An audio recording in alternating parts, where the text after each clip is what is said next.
কে রে? পচা শ্বশুর না? হ্যাঁ হ্যাঁ, পচা শ্বশুর তো। কাঁদছে কেন? হ্যাঁ করে চাকরিটা গেছে ওর জামাইয়ের, পচার চাকরি গেছে, তো ওর শ্বশুর কাঁদছে কেন?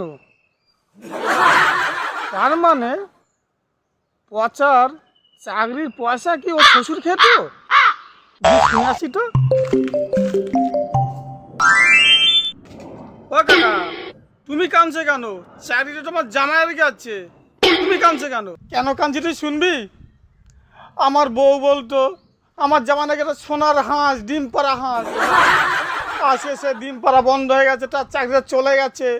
আমার বউ আমার মেয়েকে নিয়ে চলে এসছে, বলছে অন্য ছেলের সঙ্গে আবার বিয়ে দেবো।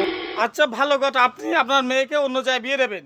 আপনার জামাইয়ের চাকরি চলে গেছে বলে আপনি ফেরত নিয়ে এসেছেন মেয়েকে, বাড়িতে নিয়ে এসেছেন, তা নিয়ে এসে আপনার অন্য কোথাও বিয়ে দেবেন, এই আপনাদের চিন্তা ভাবনা। আজ যখন ওই মেয়েটাকে বিয়ে দেবেন অন্য জায়গায়, ওই ছেলেটা কী করবে?